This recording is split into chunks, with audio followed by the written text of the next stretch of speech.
Vladimir Putin se encuentra atrapado en una guerra que no puede terminar en condiciones de victoria. Los rusos están atrapados y bueno, pues una segunda movilización que sabe que puede desestabilizar el régimen, ¿no? Se sabe. Bueno, vamos a analizar, ¿no? Esta situación de bunkerización, ¿no? De tanto la narrativa como el Kremlin y el propio Vladimir Putin, ¿no? Porque según dicen ellos, harían falta pues unos 33 años, es el tiempo que necesitaría Rusia al ritmo del avance actual, para hacernos una idea, para completar la ocupación del Donbass. Bueno, el objetivo mínimo de Vladimir Putin, bueno, declaró como condición irrenunciable para poner fin a la guerra sería ocupar el Donbass. Están retrocediendo. La cifra no procede, insisto, en esta cuestión, claro, porque tendemos a confundir el mensaje con el mensajero. Es decir, intentamos ofrecer una lectura imparcial. La guerra es el fracaso de la razón. Nuestra posición oficial es la neutralidad. Creo que traducimos la voluntad de la mayoría de españoles, pero esta es la situación. Esto es lo que dicen ellos ahora mismo. Creo que tenemos que ofrecer lecturas que vayan más allá de intereses particulares, partidistas, fanatismos, fundamentalismos. Esto es la guerra, señores, y 2 y 2 nos tienen que sumar 4. Esto es lo que afirman ahora mismo los rusos. Es importante señalar. Bueno, por primera vez desde el inicio de la invasión a gran escala, la maquinaria propagandística rusa está mostrando pues fisuras públicas. Y por primera vez en el análisis estratégico, tanto occidental como interno, apunta a una conclusión inequívoca. Putin ya no dispone de opciones cómodas. Toda la presión del mundo es ahora mismo, en función del tono un tanto pusilánime de su última intervención pública, pues una olla a presión, por no hablar de una bomba de relojería, ¿no? Todas las salidas que le quedan implican riesgos que amenazan la estabilidad del régimen. La pregunta ya no es si puede ganar, sino cómo gestiona una derrota progresiva sin que el edificio político que ha construido durante décadas, bueno, pues se derrumbe sobre sus hombros, ¿no?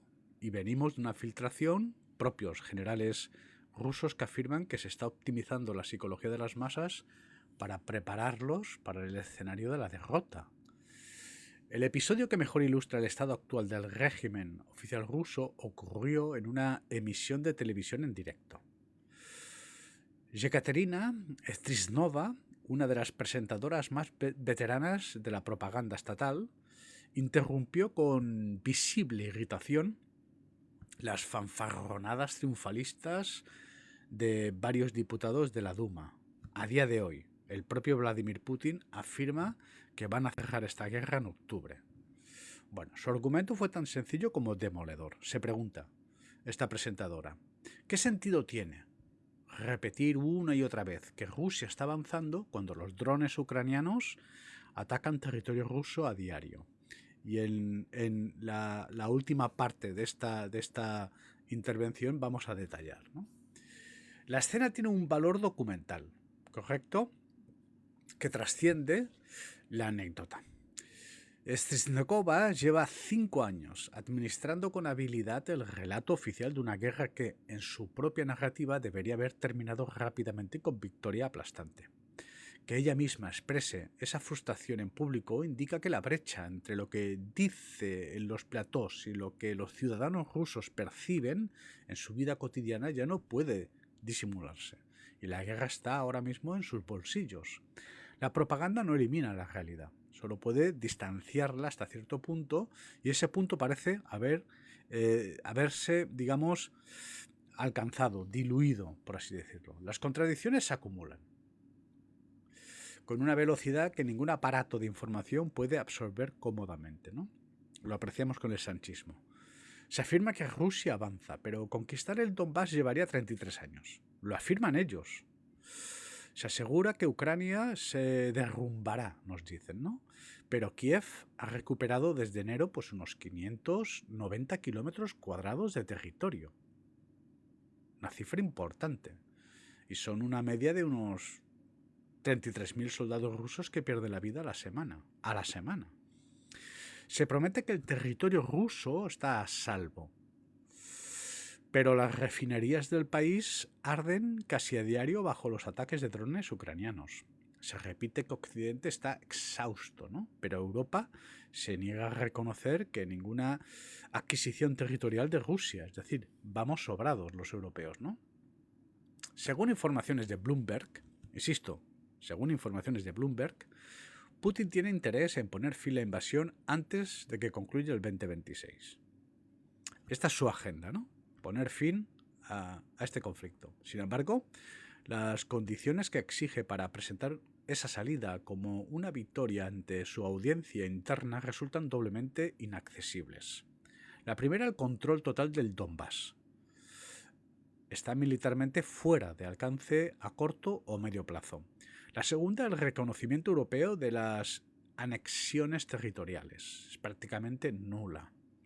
Ningún gobierno europeo está dispuesto a legitimar la conquista por la fuerza de territorios soberanos. No estamos por la labor. El problema de fondo es estructural.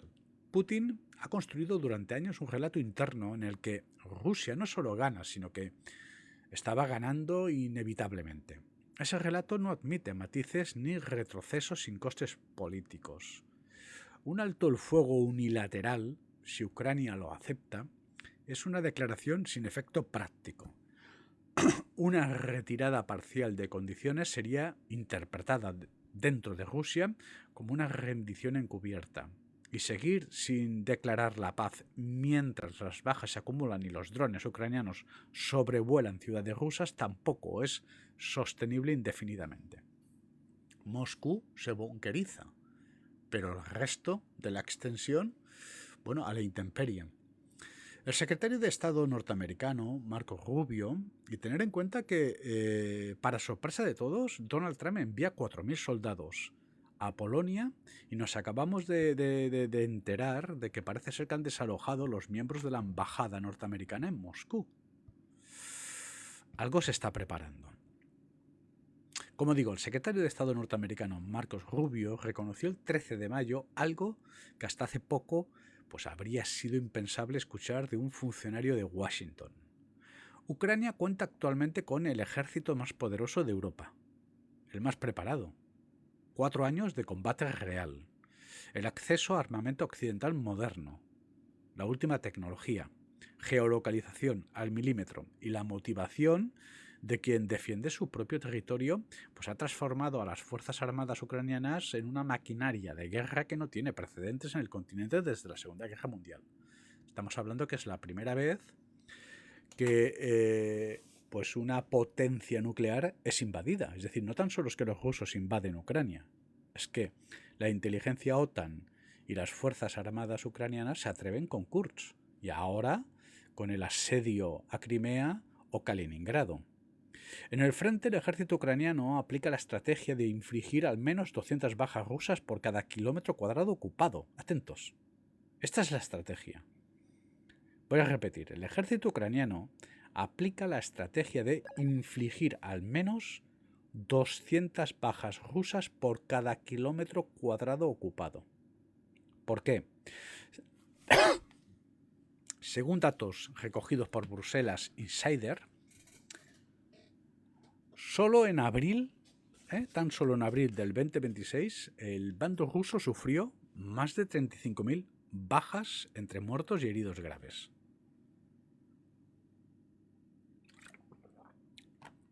Y ya no encontramos en el frente mano de obra preparada, carne de cañón. Carne de cañón. Bueno, la cifra es solo una estadística de pérdidas, ¿no? Pero no podemos despersonalizar, son seres humanos. Significa que cada pequeño avance territorial le cuesta a Rusia pues un volumen de recursos humanos que el Estado no puede reponer a ese ritmo indefinidamente. Y venimos de un banco central que alerta que Rusia se está quedando sin mano de obra. Significa que cada pequeño avance territorial, como digo, le cuesta a Rusia un volumen de recursos humanos que el Estado no puede reponer a ese ritmo indefinidamente. La proporción es 26% de movilización, un 33% de bajas. Es decir, se están desinflando. Bueno, Rusia tiene una población amplia, lo sabemos, ¿no? Pero los soldados de asalto experimentados, los operadores de drones, los ingenieros de comunicaciones y el personal de apoyo especializado no son una reserva inagotable. No lo son.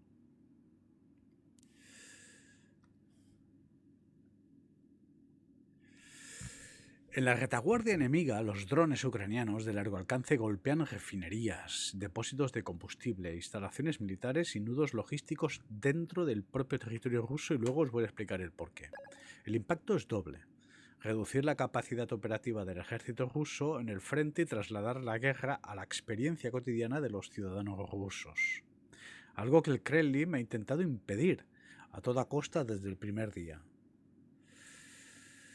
En el plano diplomático y estratégico, el presidente Zelensky ha anunciado su intención de mantener e intensificar los ataques de largo alcance dentro de Rusia, y ya está utilizando misiles situados en las líneas rojas de Vladimir Putin, procedentes de Francia y del Reino Unido. Bueno, es una apuesta por forzar las condiciones de negociación, se supone. No por esperarlas. Bueno, la mínima esperanza, ¿no? Toda la presión del mundo sobre la tiesta de Vladimir Putin, y quizá es para forzar pues la firma de tablas y una derrota encubierta, ¿no? El analista Cool Davis del Instituto Internacional de Estudios Estratégicos, IISS, ha concluido que Rusia se enfrenta a una encrucijada y que, para poder continuar la guerra, el Kremlin se verá, casi con certeza, obligado a llevar a cabo una segunda movilización parcial en los próximos 12 meses. Y Vladimir Putin ya la ha anunciado. Perdonará la deuda a cambio del uniforme. La primera movilización, anunciada en septiembre del 2022, movilizó a 300.000 reservistas y desencadenó una oleada de huidas al extranjero, protestas en varias ciudades y un descontento regional que el Kremlin tardó meses en contener. Repetir esa operación ahora mismo, bueno, en un contexto considerablemente más adverso, es una apuesta de alto riesgo. Estamos todos de acuerdo. El entorno en 2026 es más hostil para una nueva movilización que en 2022. Los drones ucranianos atacan territorio ruso con regularidad, lo que hace imposible el argumento de que la guerra está lejos y no afecta al ciudadano. Afecta. La inflación se ha disparado y se encuentra en el bolsillo del ciudadano. El combustible escasea en algunas regiones, como ya os hemos explicado. Y la noticia de que conquistar el Donbass llevaría 33 años ya forma parte del debate público.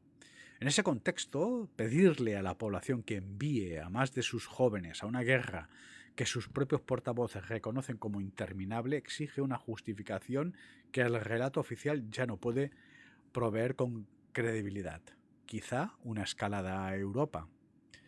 Bueno, 4 opciones. ¿De acuerdo? Vladimir Putin se encuentra ante 4 opciones, ninguna sin coste. Vamos a detallar. El abanico de movimientos disponibles para Putin se ha ido cerrando hasta dejar 4 opciones. Como digo, cada una con un precio político y militar que el régimen dificulta asumir. La primera es continuar la guerra al ritmo actual. Resultado previsible es la acumulación indefinida de bajas sin alcanzar el objetivo declarado de control total del Donbass. Estamos hablando solo del Donbass. Esta opción prolonga la agonía, pero no resuelve ninguno de los problemas estructurales. La segunda sería pues removilizar y fortalecer la ofensiva.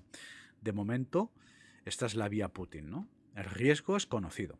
Fuerte rechazo interno, nuevas fugas masivas al extranjero, mayor presión económica y el posible colapso de la cohesión entre las élites que sostienen el régimen. Y ya os hemos explicado, ¿no?, que Putin ha sido declarado como prescindible. Bueno, la tercera es declarar unilateralmente la victoria y buscar un alto el fuego. Si Ucrania y Europa no lo reconocen, sería un gesto político sin consecuencias prácticas. Y el daño al prestigio de Putin dentro de Rusia sería mayor que si simplemente hubiera guardado silencio. La cuarta es rebajar las condiciones y hacer concesiones. Pero eso supondría desmantelar por su propia mano la narrativa de que Rusia está ganando. Relato que él mismo, el propio Putin, pues ha construido y que él es el principal activo de la legitimidad, la paupérrima legitimidad que le queda. La paradoja es que Putin está atado de pies y manos a los objetivos de guerra que él mismo definió. Deben conquistar Donbass para octubre. Cualquier devastación, y no podemos olvidar que el invierno es un general ucraniano, no podemos olvidar. La paradoja es que Putin está atado de, como digo, de pies y manos, ¿no? La removilización encubierta, bueno, pues es la apuesta de menor daño, ¿no? Y de momento esta es la opción Putin, ¿no? De momento él ha comparecido para, bueno, instar a una movilización y perdonar deuda, ¿no? Bueno, el Kremlin ya ha ensayado durante meses una movilización encubierta. Reclutamiento regional diferenciado, incorporación de presos inmigrantes, expansión de organizaciones paramilitares, ampliación de contratos voluntarios y la pignoración de deuda. Todos estos mecanismos se han activado y todos han demostrado ser insuficientes para compensar el ritmo de bajas en el frente. Aprovecho para saludar, muy buenos días. Estoy atento a vuestros mensajes, dudas y sugerencias.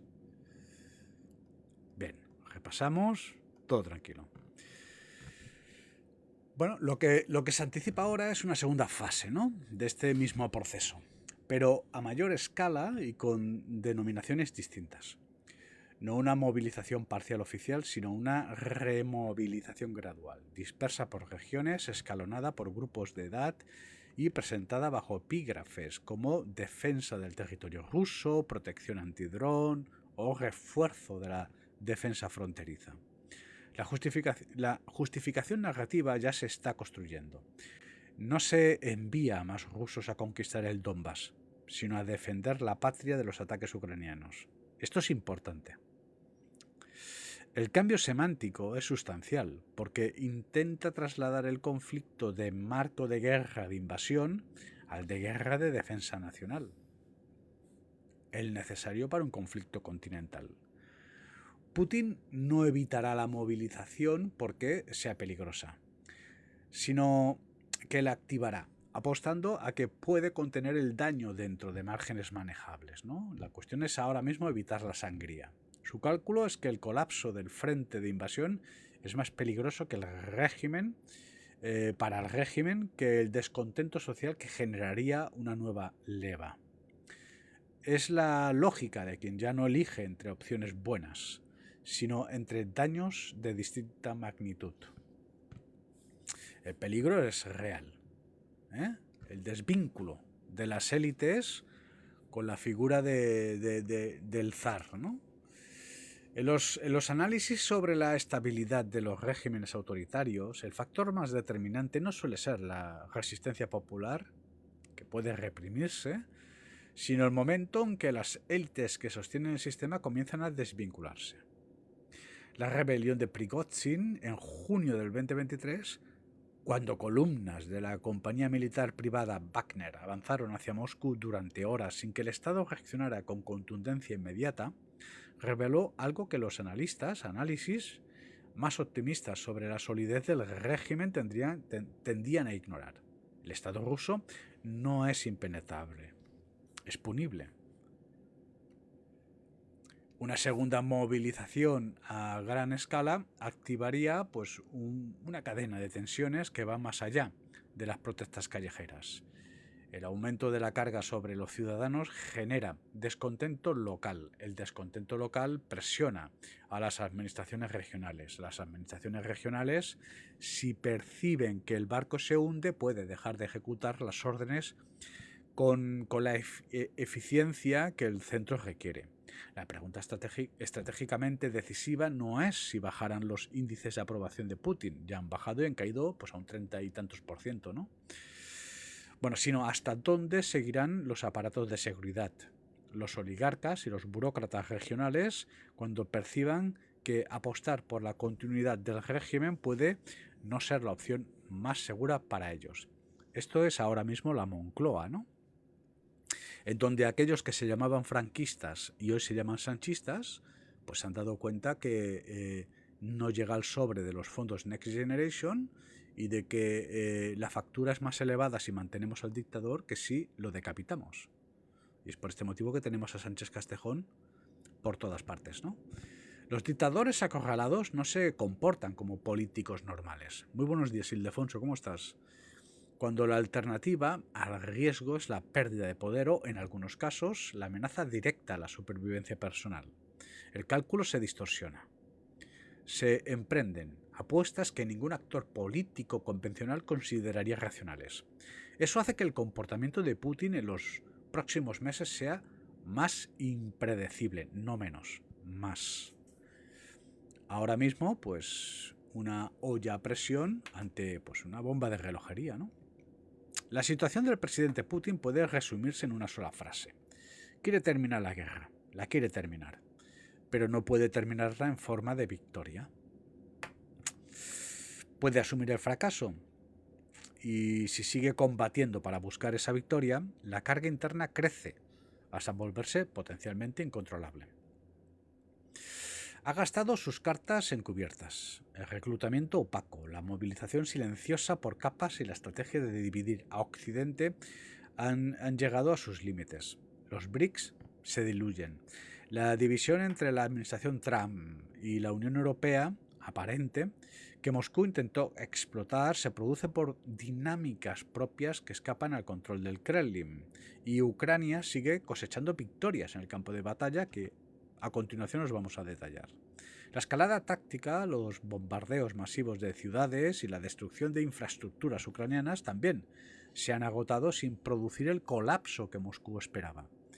Al final resulta que en fin, una escopeta de feria, ¿no?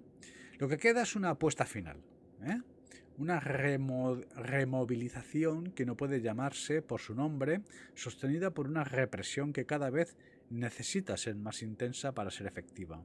En un país donde la información circula por los rumores desde la época soviética y donde el precedente de que las instituciones del Estado pueden resquebrajarse ya existe, ¿no? Es una estructura federal, socialista.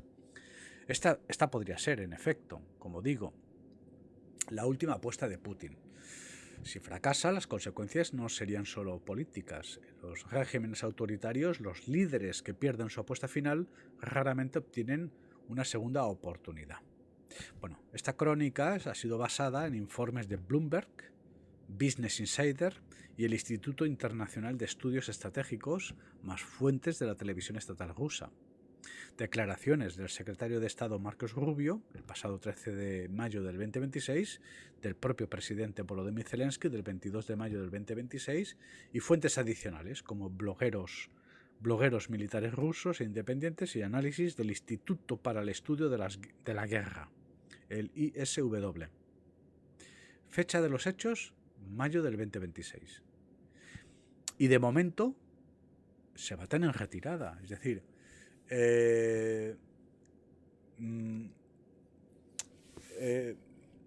los rusos han intentado golpear la capital, pero no han provocado la caída del régimen. Y mientras tanto, las fuerzas ucranianas y la inteligencia europea están siendo mucho más inteligentes, hábiles, se han adaptado y mucho, han aprendido mucho, se han adaptado y mucho, son ahora mismo vanguardia en relación, además se pueden geolocalizar bien, los rusos no.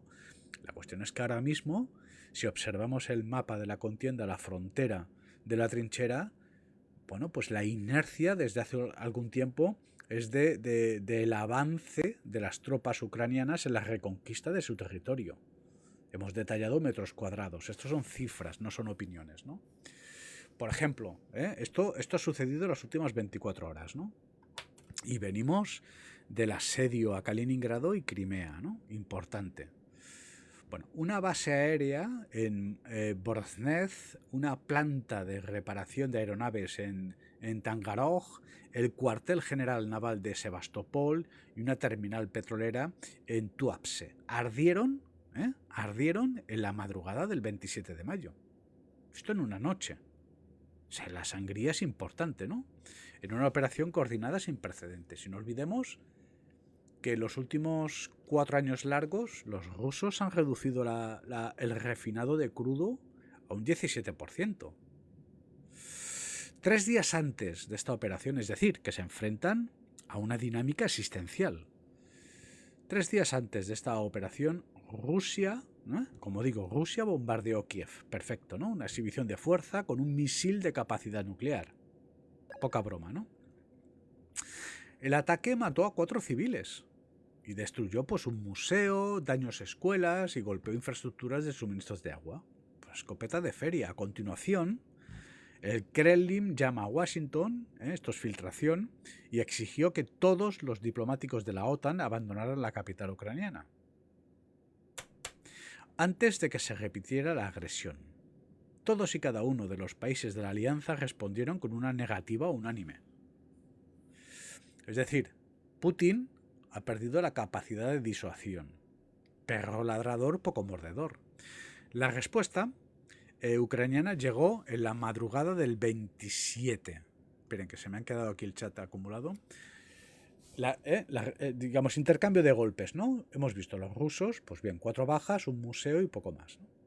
La respuesta ucraniana, atentos, llegó en la madrugada del 27 de mayo. Y estoy detallando, pues, lo sucedido en una madrugada. Pero esto es lo que se percibe en todo momento desde hace bastante tiempo. Desde la incursión en Kursk en adelante. Bien, es decir, la aparición en mayúsculas de la inteligencia europea, la OTAN. En particular Bruselas, soldados belgas en particular. En una ventana operacional de pocas horas, las fuerzas ucranianas ejecutaron el paquete de ataque profundo y simultáneo más ambicioso de toda la guerra. Se crecen 4 objetivos militares distribuidos a lo largo de más de 1000 kilómetros de territorio controlado por Rusia, golpeados en una sola noche. Una base aérea, como digo, una planta de reparación de aeronaves, un cuartel general naval y una terminal petrolera. Los 4 ardiendo, ¿no? Ardiendo en el amanecer. La percepción a pie de obra es de que estamos perdiendo. Bien. El primer objetivo, vamos a detallar, ¿no? La base aérea de Baltimore en Voronezh. La base aérea de Baltimore, situada a las inmediaciones de Voronezh, aproximadamente unos 600 kilómetros de la frontera con Ucrania, es decir, que se atreven con todo, fue el objetivo de mayor peso estratégico de la operación. No se trata de un depósito en zona de combate ni de una instalación de retaguardia próxima al frente. Es una base profunda en el corazón de Rusia, sede del 47 Regimiento de Aviación de Bombarderos de la Guardia, encuadrada en la 105 División de Aviación Mixta. Desde Baltimore operan los cazabombarderos Su-34, el avión que Rusia emplea con mayor frecuencia para atacar posiciones civiles y líneas del frente ucranianas. Vuelan a gran altitud, fuera del alcance de la mayoría de los sistemas de defensa aérea ucranianos, y lanzan las llamadas bombas planeadoras guiadas, municiones de entre 250 y 500 kilogramos capaces de arrasar un edificio de 5 plantas. Rusia planificó la producción de 75.000 de estas bombas solo en 2025. Son, en buena medida, la razón por la que los ciudadanos o las ciudades ucranianas siguen siendo devastadas semanas tras semanas. Bien, a las 5:17 horas de la madrugada se activaron las alarmas de misiles en Voronezh. Los residentes filmaron un denso humo negro elevándose sobre el aeródromo Imágenes que se distribuyeron rápidamente a través de canales ucranianos y rusos en Telegram a pesar del veto y la prohibición. El gobernador regional Alexander Gusev reconoció que 2 blancos de alta velocidad habían sido interceptados sobre la ciudad, lenguaje que en jerga militar confirma que los sistemas de defensa aérea dispararon contra armas de vuelo rápido, drones. Los analistas del canal de fuentes abiertas AMK Mapping, a partir de análisis de la corta duración de la alerta y la velocidad de los proyectiles, concluyeron que se emplearon misiles de crucero Storm Shadow. Esta es una línea roja fijada por Putin, es decir, misiles británicos. Misiles británicos en suelo ruso. El Storm Shadow es un arma franco-británica, ¿no? Con un alcance de aproximadamente 250 kilómetros. Bueno, la ojiva de 450 kilogramos y un vuelo a baja altitud diseñado para eludir los radares de defensa. El Reino Unido lo suministró a Ucrania en mayo del 2023. No se han utilizado hasta ahora. Inicialmente con la restricción de que solo podría emplearse en territorio ucraniano, incluidos los territorios ocupados. De entrada, esta era la restricción. Es decir, nosotros entregamos un material que forma parte de la línea roja de Putin y acotamos. ¿Bien? Tan solo se pueden utilizar en Ucrania, pero esta vez han caído sobre territorio ruso. Esa restricción fue levantada a finales del 2024. Por algo será. Tras la confirmación de la presencia de tropas norcoreanas combatiendo junto a fuerzas rusas, hecho que también llevó a Estados Unidos a autorizar el uso de sus propios misiles, los ATACMS, en territorio ruso. Desde entonces, el Storm Shadow ha sido utilizado con frecuencia e intensidad crecientes. Rusia había venido reubicando periódicamente su Su-34 en respuesta al incremento de la amenaza, pero no es posible desplazar permanentemente a todo un regimiento de aviación. La infraestructura permanece fija: hangares, talleres de mantenimiento, depósitos de combustible y armamento. Sea cual sea el alcance exacto de los daños, Rusia necesitará tiempo y recursos considerables para restaurar la operatividad de la base. La pregunta crítica que las imágenes satelitales de los próximos días ayudarán a responder es si algún Su-34 estaba en tierra en el momento del impacto. Importante, porque estas aeronaves son las utilizadas para bombardear ciudades ucranianas. Bueno, el objetivo de conquistar Donbass para octubre se me antoja bastante oscuro, casi negro. El segundo objetivo, la planta de reparaciones aeronáuticas de Tangaroj. Y que me disculpen los nativos. Lo intento hacer lo mejor posible, ¿eh? Tangaroj. Es una ciudad portuaria de la región de Rostov, del Don, a unos 80 kilómetros al este de la frontera ucraniana. En las primeras horas del 27 de mayo, para hacernos una idea, los residentes reportaron explosiones en varios puntos de la ciudad y el humo comenzó a elevarse desde el entorno de la calle Shelyonsinsky. El gobernador regional Yuri Siluzar reconoció que un misil había sido interceptado sobre Tangaroj. Un misil. Aunque los escombros resultantes incendiaron varios vehículos y causaron heridas a 2 mujeres, población civil, una de ellas de gravedad. Es decir, que tenemos armamento OTAN que forma parte de la línea roja de Putin, que está cayendo ahora mismo sobre el suelo ruso y que se ha llevado por delante población civil. Entonces preocupa y mucho. Esta puede ser la gota que colma el vaso, ¿no? Porque los analistas de fuentes abiertas de Astra Geolocalización, geolocalizaron el origen del humo en los terrenos de la planta de reparación aeronáutica número 325. Para ser precisos, no os quejaréis. Esta instalación no es un objetivo de primera línea, es una fábrica industrial de guerra. Da servicio al bombardero Su-24, aviones de ataque Su-25, aeronaves de transporte y helicópteros militares, reparando las máquinas dañadas en combate y devolviéndolas al servicio activo. La Unión Europea, Estados Unidos y Ucrania la tienen en su lista de sanciones precisamente porque prolonga directamente la vida operativa de las fuerzas aéreas rusas. Ya fue alcanzada en diciembre del 2024 y nuevamente a principios de mayo del 2026. Por tanto, es un enclave muy importante, según los datos de detección de incendios por satélites de la NASA, ¿no? El hecho de que Ucrania siga regresando al mismo objetivo revela la lógica de la campaña. Importante. Cada semana que esta planta permanece fuera de servicio, pues son menos aeronaves rusas que regresan al frente.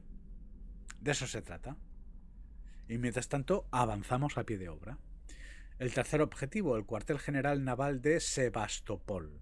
Crimea es la península que Rusia anexionó ilegalmente en principio en 2014 y que ha utilizado como zona de retaguardia segura a lo largo del conflicto. Desde allí lanza misiles, opera su flota naval y proyecta poder sobre el Mar Negro. Ucrania lleva 3 años demostrando que esa supuesta inviolabilidad es una ficción más. En la madrugada del 27 de mayo, todo en una madrugada, las alertas de defensa aérea se activaron en todo Sebastopol. El gobernador designado por Moscú, Mikhail Razvozhayev, confirmó el empleo de drones y misiles Storm Shadow también, pues en el ataque. Uno de los misiles impactó el edificio que aloja la sede sureña del Banco Central de Rusia en la ciudad, incendiando pues un tejado, ¿no? Un edificio residencial de 8 plantas adyacente sufrió daños por la onda expansiva. Un segundo misil golpeó un edificio administrativo que se encontraba vacío en ese instante, por lo que no se registraron víctimas. El objetivo militar primario, confirmado por los canales de monitoreo ucranianos, fue el cuartel general de las Fuerzas Aéreas de la Flota del Mar Negro en Rusia.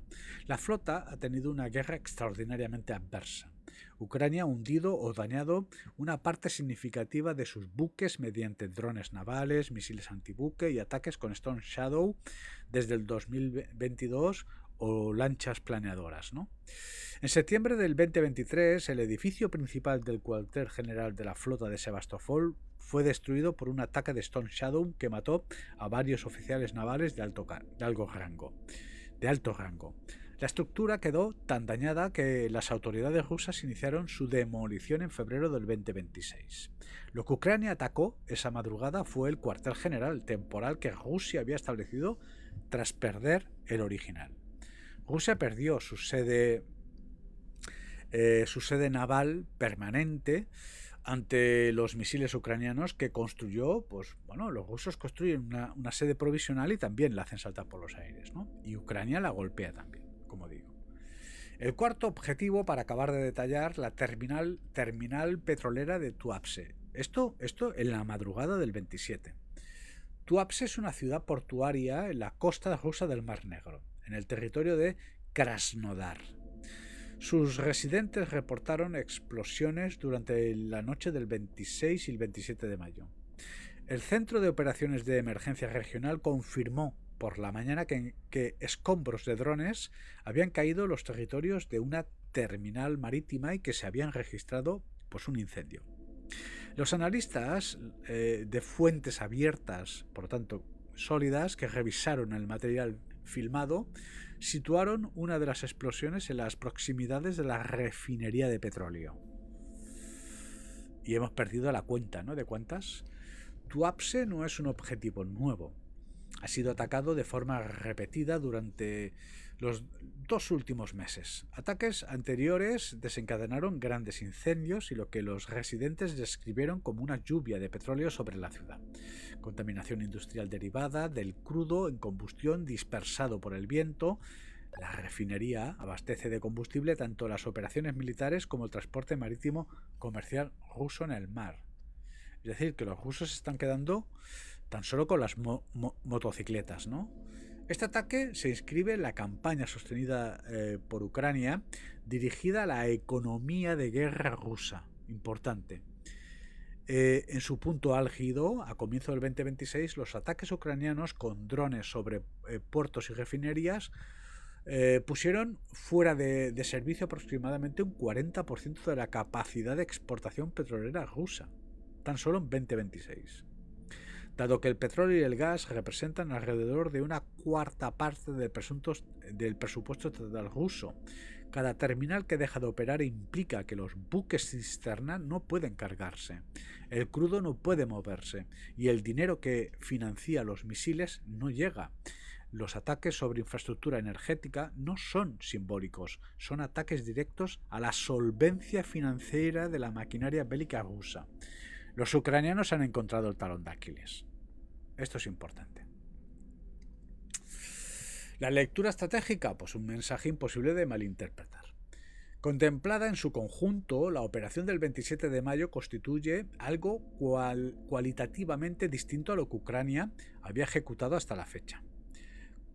4 objetivos de alto valor, en 4 zonas geográficas separadas, desde el centro profundo de Rusia hasta la costa del Mar Negro, golpeados en la misma ventana operacional mediante una combinación de drones y misiles de crucero. Es decir, que la OTAN está en todo su esplendor. Para poder golpear de este modo, necesitamos a la OTAN. El blog de análisis de defensa Defense Block la describió como uno de los paquetes de ataques profundos y simultáneos más ambiciosos de todo el conflicto. Y no podemos olvidar de la trinchera recuperada, ¿no? El mensaje político es igualmente nítido. Rusia, perfecto, bombardea Kiev, ¿de acuerdo? Los rusos golpean. 3 noches, ¿no? 3 noches con un misil hipersónico Kinzhal y con capacidad nuclear, y después pues amenazó con repetirlo si los diplomáticos de la OTAN no abandonaban la capital ucraniana. El mensaje de Moscú era: podemos llegar a tu gente y lo haremos, ¿no? Bueno, la respuesta ucraniana de esta madrugada fue: nosotros también. Se crecen. La base aérea donde duermen tus bombarderos, la fábrica donde reparas tus aviones, el cuartel general que reconstruiste después de que destruimos el primero, la terminal donde cargas el petróleo que paga todo esto, sin olvidar que Crimea se ha quedado sin gasolina, ¿no? Sabemos dónde está cada uno de ellos y podemos alcanzarlos todo en una sola noche. Es una exhibición de fuerza. Es insólito lo que pasó el 27. No es casualidad que en ese mismo 27 de mayo Reino Unido y Polonia firmaron un nuevo tratado bilateral de defensa en el que nombra formalmente a Rusia como amenaza estratégica a largo plazo para Europa y se comprometen a una cooperación militar más estrecha, sin olvidar los 5.000 soldados norteamericanos que acaba de enviar Donald Trump a Polonia.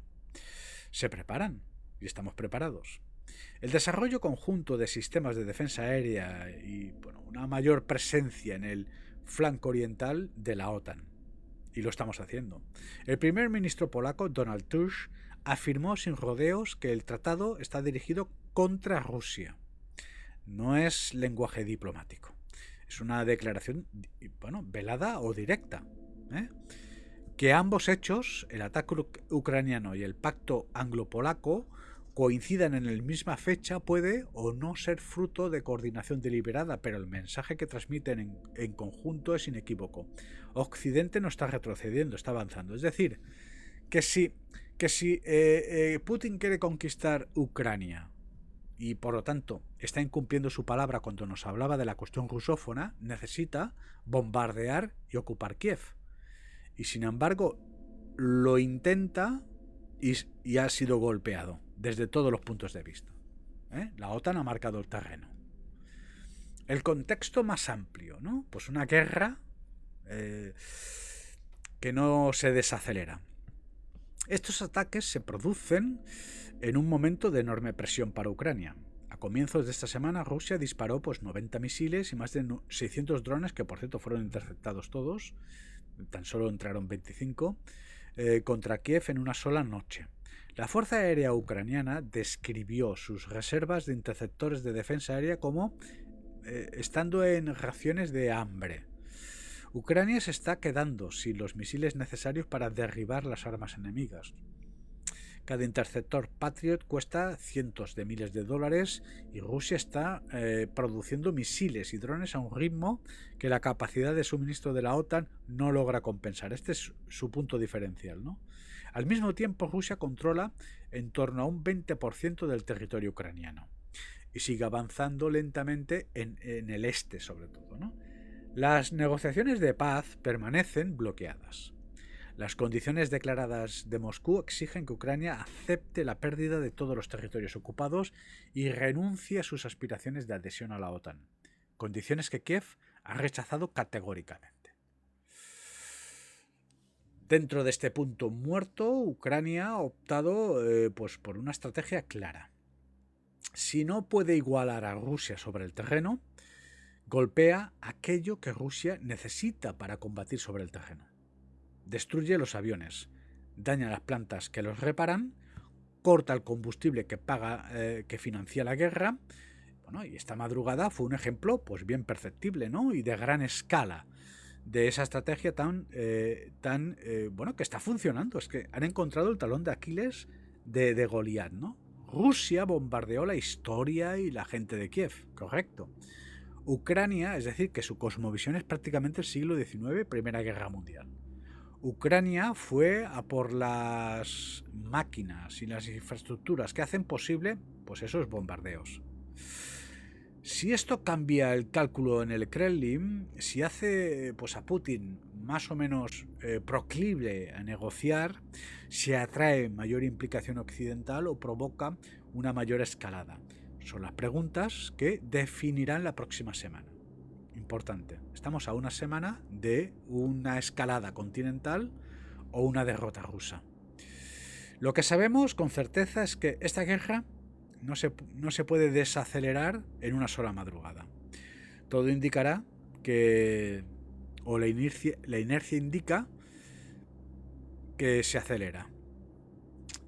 Desde la sede del Movimiento Victoria, os pongo un lazo con todo el cariño del mundo y os agradezco la atención, la interacción. Un saludo, Francisco Barcárgel, te estoy leyendo.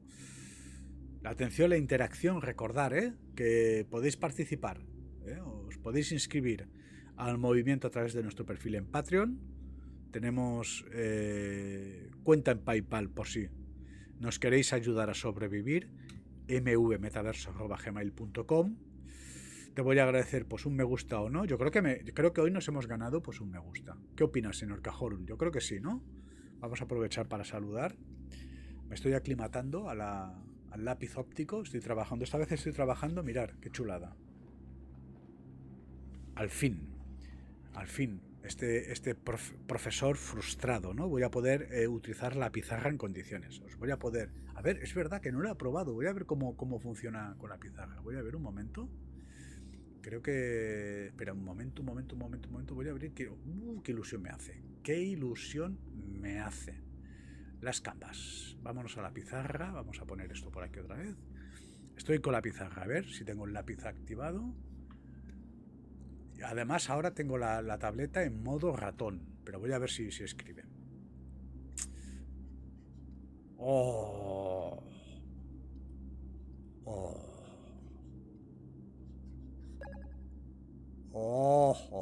¡Qué gustazo, hijos! Menos mal. He estado ahorrando de segunda mano 7 eurazos. Era de una viejecita, primo. Así que, pues os deseo muy buen fin de semana. Y toda la luz del mundo.